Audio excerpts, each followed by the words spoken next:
Welcome to REWORK, a podcast by 37 Signals about the better way to work and run your business. I am joined live by David Heinemeier Hansson and Jason Fried, co-founders of 37 Signals. Thanks for being patient with us. Yeah, glad to be here.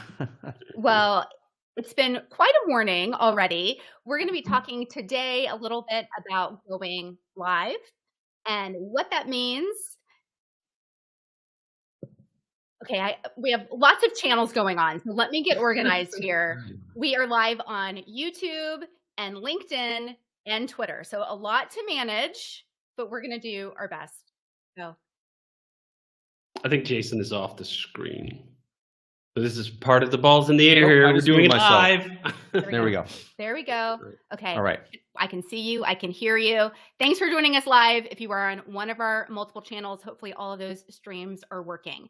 Today, we thought we would follow up with a podcast episode that just went live yesterday about when you know a product is ready to launch. We've written about it. Jason and David have written about a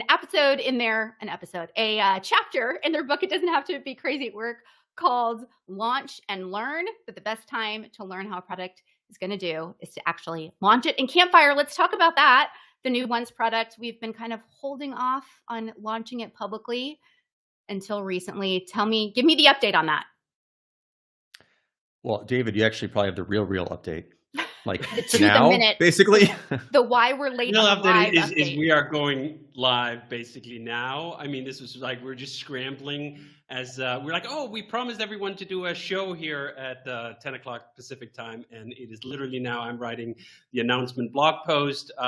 Kevin is just pushing out the final release, and Sean is readying up the website because we will be selling Campfire to everyone starting today in just a little bit. So it could not be more timely that. When is it ready? It's ready now. It's live now. It's going to go on as soon as we're off this show. I'll be hitting publish on my piece, and we'll be ready to go. What's interesting about it, of course, is that is it any more ready today than it was yesterday or than it would be tomorrow? They're all just different versions of ready. I mean, we could have launched a week ago. There's just more bugs. You know, we could have launched 2 weeks ago. There's just more stuff that wasn't quite right or refined. And I'm sure 2 weeks from now or a month from now, we'd look and go, I wish we would have fixed a couple things before we launch, perhaps. But that's just how it goes. You've got to pick a date. There is no checklist or absolute certainty as to when it is absolutely ready.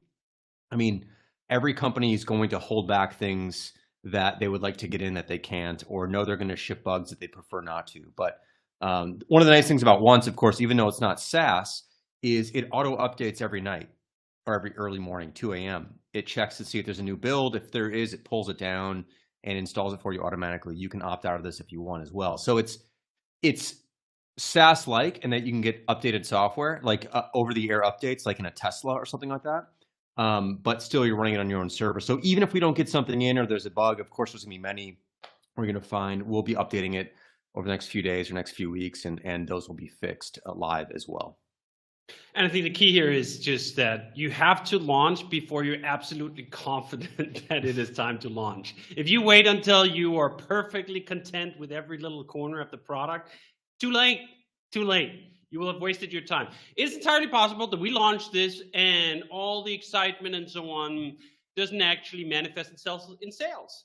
And if we had then spent another 6 months or a year building, and not getting any feedback from the market, we could have squandered all that time where, in fact, by going live now with something that's totally, I want to say good enough, but that almost sounds like it's undershooting it. No, this is good. We're shipping a good piece of software, we've been using internally for over a month now. This is a good product. Is it perfect? Absolutely not. Does it have trade-offs, or will you be able to find some bugs? Of course you will. But that is the price of getting real. The price of getting real is that you will ship something into the market slightly before you're totally ready for it. Now, it's funny because we're almost coming out here. We are 3 days away from the 20th anniversary of Basecamp. Basecamp was launched February 4th, 2004. So we're 3 days away from that. And when I think back upon that launch, we didn't even have file uploads. You could not attach a file to a message in the original version of Basecamp. It also didn't have chat, of course. It didn't have a ton of things. Yet we hit publish on that piece of software on February 4th, 2004, after we'd been working on it for sort of kind of about the same time that we've been working on this Campfire version, which is quite interesting. We started Basecamp development in the summer of 2003. We started Campfire development in about the summer of 2023. So now we're coming up on a very similar timeline, and it's time to go. And it's such an exciting time. Okay, let me ask you this, because the once umbrella Campfire we're calling a product versus a service like Basecamp, do you think that made a difference in the readiness to launch or pushing it out timing? I think it did. I mean, we're trying to get this as refined as we possibly can within reason. Certainly, we could easily spend 3 more months on this and make it better and better and better and tighter and tighter and tighter. But we had to reach a certain threshold where we felt comfortable that this was polished enough, knowing, of course, that we could issue an update tomorrow. But you don't want to. You want to lean on that a little bit to some degree, but you don't want to lean on it so much that you ship crappy software. Of course, you can't do that. You can't be like, this sucks, we'll fix it tomorrow. It's like, no, this is really damn good, and there's probably going to be something we need to fix tomorrow. That's the mindset.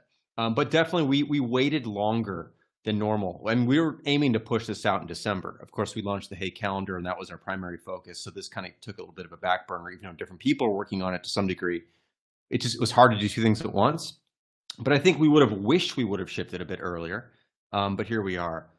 So as we realized we kind of missed that deadline, in a sense, this internal deadline, we said, let's make sure we polish this up as best we can within reason. So that was sort of a conscious decision that we did make, different than SaaS, even though, again, it does auto-update daily if there's something new to grab.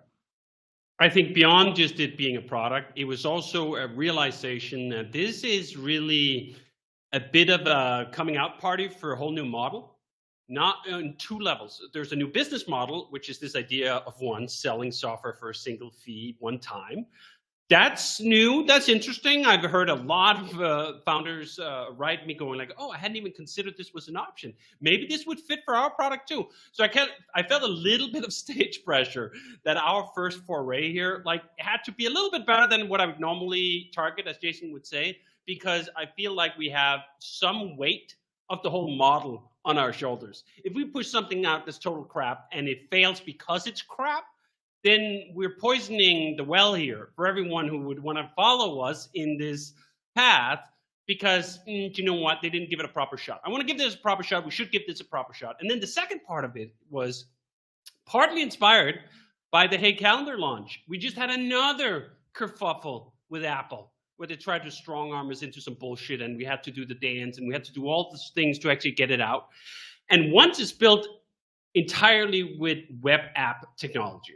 We did not ask for Apple's permission to release once. We don't intend to ask for their permission. We've bet 100% on the web, and we bet on a new, well, not really new, although new in terms of mainstream available set of technologies that make it such that the web app is really good and smells and feels almost as good as a native application. You can get Campfire running on your phone. You'll have a batch counter. You'll have push notifications. You'll have an icon. You'll have all of those things that just became possible on Apple's platforms literally within the last 6 months. So I also felt like we had an obligation to do that model justice, that PWA we're pushing out now should be good. Again, is it going to be perfect? No, it's not. Is it going to reach the highest fidelity of a native application? No, it's not. Is it going to be good? Yeah, it's going to be good. So Graham has asked if users are liking the PWA. I don't know. Do we even have feedback yet? I know a small group of people had the product early. Tell us kind of the feedback that you guys have gotten so far. I think people are quite surprised. I mean, I'm surprised. I think we're all kind of surprised that this is actually pretty damn good. And in fact, if you did a sort of a blind study with people and you know made a native app and put a web app, this version of the web app, this PWA next to each other, I don't think they'd be able to tell the difference. I mean, there's some stuff on the margin if you really went looking for it. But for the most, like, we don't have any swipe gestures, of course, which we could add. We could make those, but they don't kind of come for free in the same way that it would on native. But you get a full screen, you get an icon on your home screen, you get the badges, you get the push notifications, and the interface. The whole thing is so simple. I can't think of how it would be structurally different had it been native. There again might be a long press or a swipe or something, but other than that, it's essentially native. And so I think people are surprised. This is probably one of the first PWAs people have ever used. Certainly if they've used them before, I don't think they've used them at this level of fidelity. And That's the main thing. It's not like this is amazing, because you wouldn't really say this kind of app is amazing in that respect, but you'd say what's amazing is that, wow, I can't believe how native this feels. I can't believe that this actually seems like it's a real app I would have downloaded, yet I didn't have to. That's, I think, the primary feedback we're getting, and it's been wonderful to get. Yeah.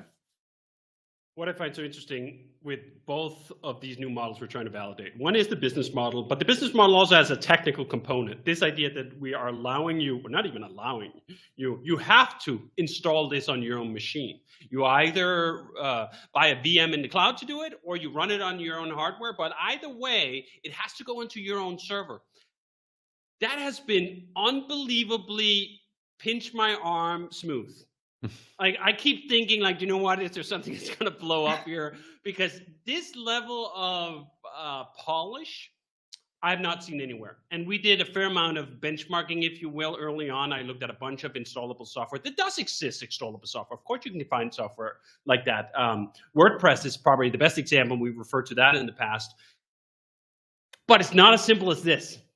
It's not literally one line that you copy in and paste into your new setup, and everything just gets set up for you. The SSL certificates get auto provisioned. Everything is just working out of the box from one command. And we've had a bunch of not very technically savvy people figure out, oh, how do I sign up for DigitalOcean? How do I sign up for Hetzner? Oh, how do I get a VM? How big should it be? I remember back in the day, games would always have minimum system requirements on the side of the box. Oh, you need a VGA card with 4 megabytes of RAM or something. We're back to that to some extent, which is kind of fun that we're coming into this new old world that we have to tell people, oh, if you get the cheapest cloud VM you can run this on, it has 1 CPU and 2 gigabytes of RAM, it'll cost you something like $3 or $4 a month. And it's good enough to run for 250 users. So it's almost like games have this graphical thing. Oh, do you want extreme graphics, the best textures, the highest framework? Oh, you got to use a machine that has a little more. We've tested in simulated conditions Campfire up to, I think we hit 50,000 concurrent users on one test we were running on our own hardware.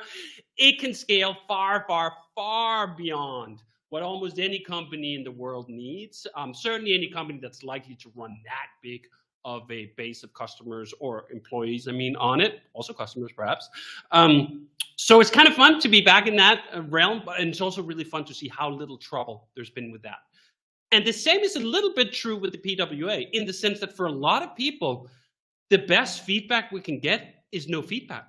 It's just like, oh, it just worked. Yeah, it told me to add it to home screen and I did it. And like, no, it's just an app.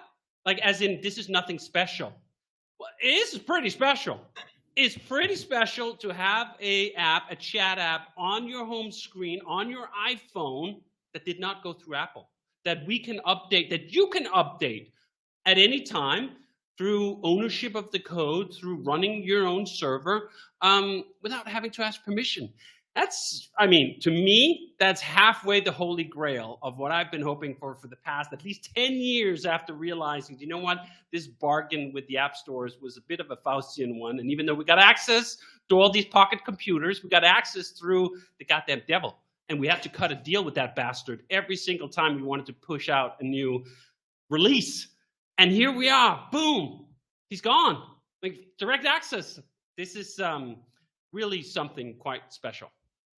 I've seen a lot of comments on Twitter from people who have installed it just over the last few days, saying how easy it was. So I feel like, David, you're spot on. It's super easy. Most people have been running in literally like 5 minutes. Yeah. So this is that contrast.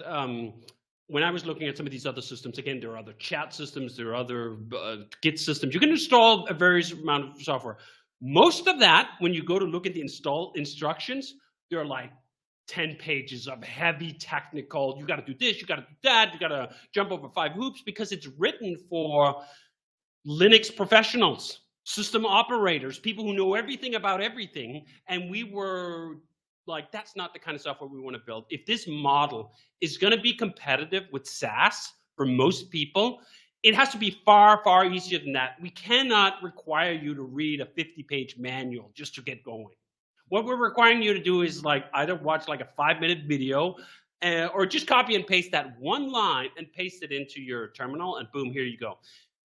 That level of polish is where a lot of that energy went in when we were trying to still go uphill. We have this hill chart concept in Basecamp, where the first part of the hill chart is figuring out what's feasible, what's possible, what's desirable, how do you want it to work.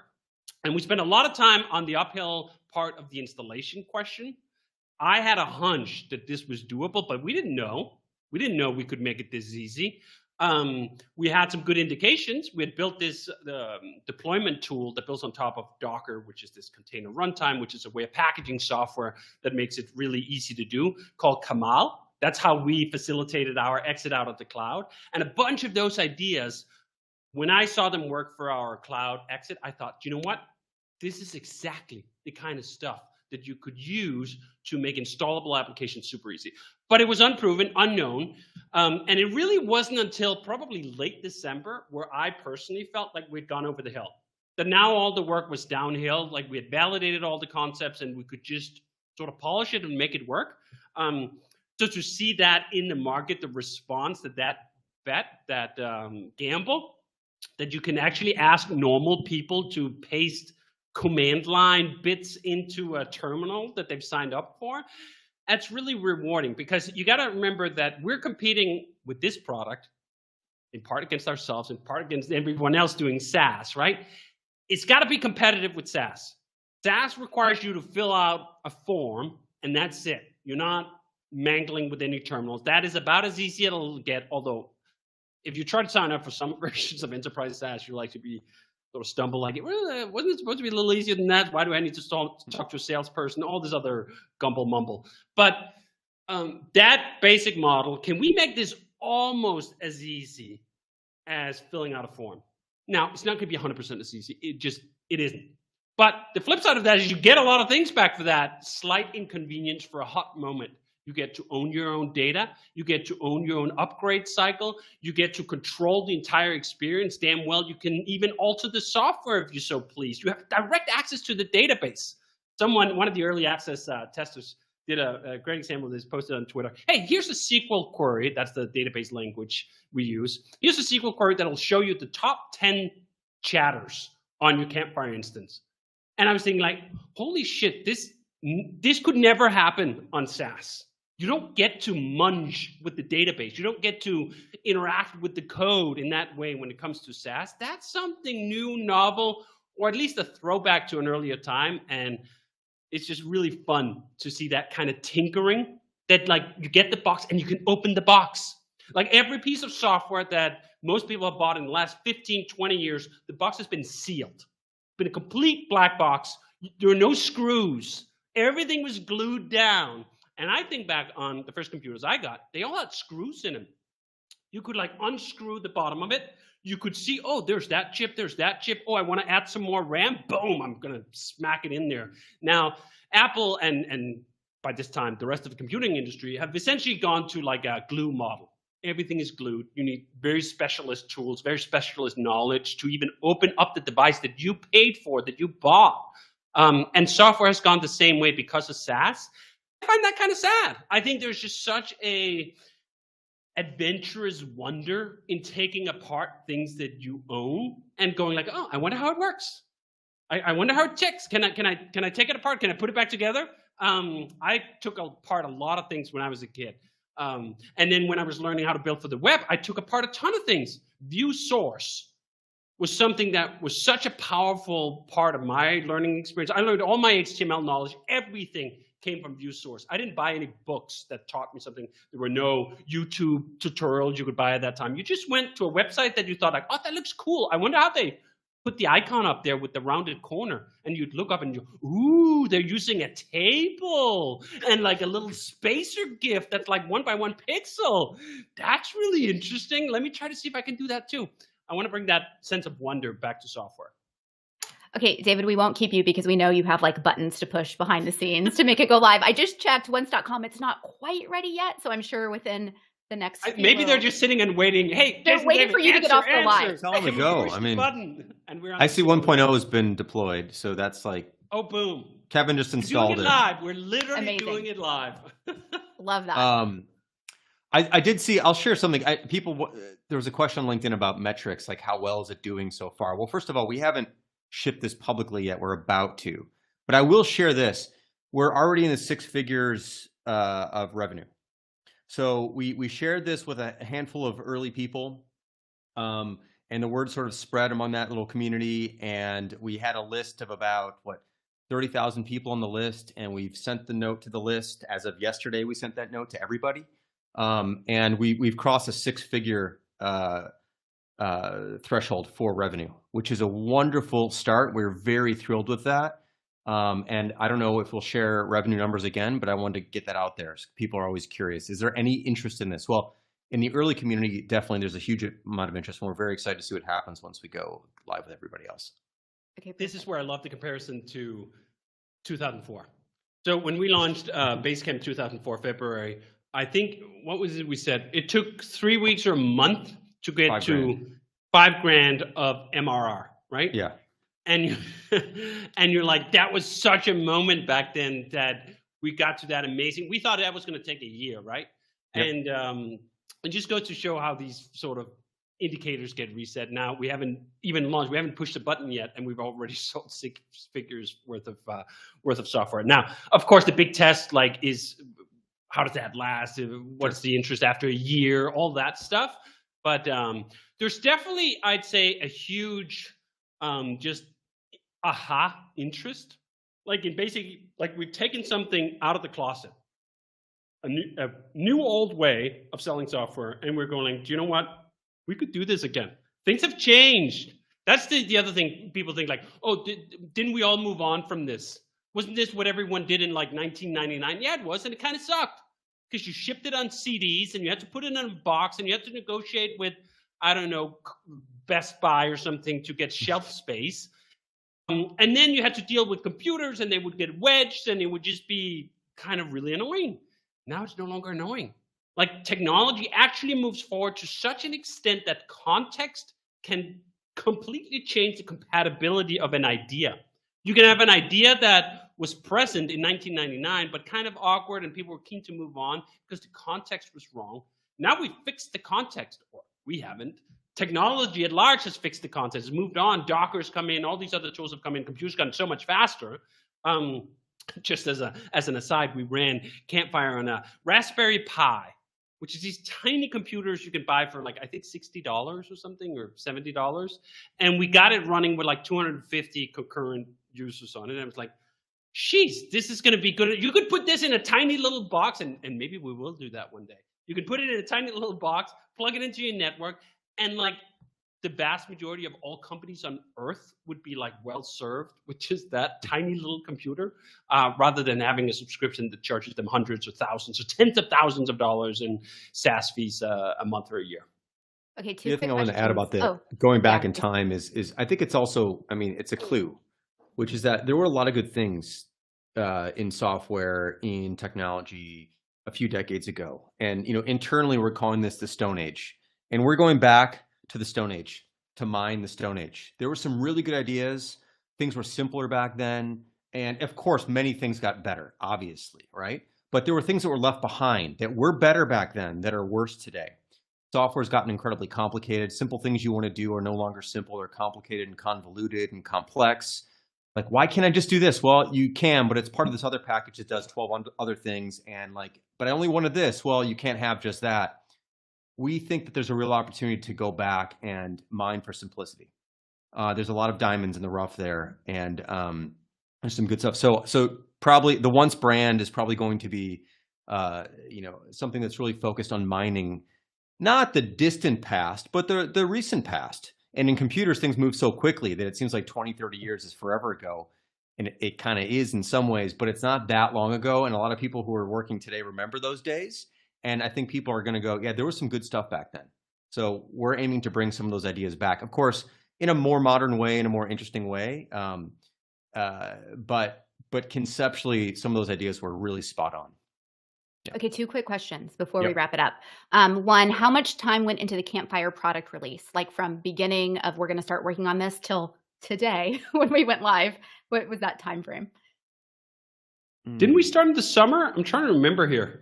I think that's when things sort of got rolling. I think mean, we Jason and I had announced- talked about the idea for a while. We announced But- this idea first at our meetup in April. spring of 2023 That's as an idea. Like, hey, we dropped this on everybody at the company. David and I knew about it. No one else knew about it. We kind of said, like, hey, there's one more thing we want to talk about this morning. And it was this idea of making software that wasn't SaaS software. I don't think we had the name yet. I'm not sure. Yeah, maybe we did. I don't remember exactly. But we're like, we're going to do this. And everyone was like kind of shocked and stunned. And it was really a fun event, a fun moment. And I think then we got started like really a few months after that. So probably middle of the year, I'm guessing. And a lot of that, of course, David may have mentioned this, but a lot of this was infrastructure work that we're going to be able to reuse. So the idea is hopefully we can knock out products much faster now because a lot of the big unknowns are out of the way. Like this was, I'm in awe of the tech team to pull this off. Like to be able to install this, I signed up for DigitalOcean, which I'd never done before. I know some command line stuff, but I'm not really technically savvy. And I just followed the directions I got in the email like everyone else, and it installed and worked, right? I was kind of shocked.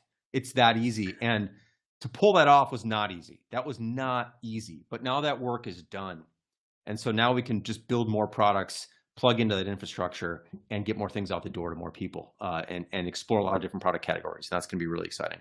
And then that's a perfect transition to my next question, which is what is next? Obviously, this just happened. It just went live. How much time are you guys going to take before you start working on the next one? I think we've already started conceptually, but I think like literally probably next week.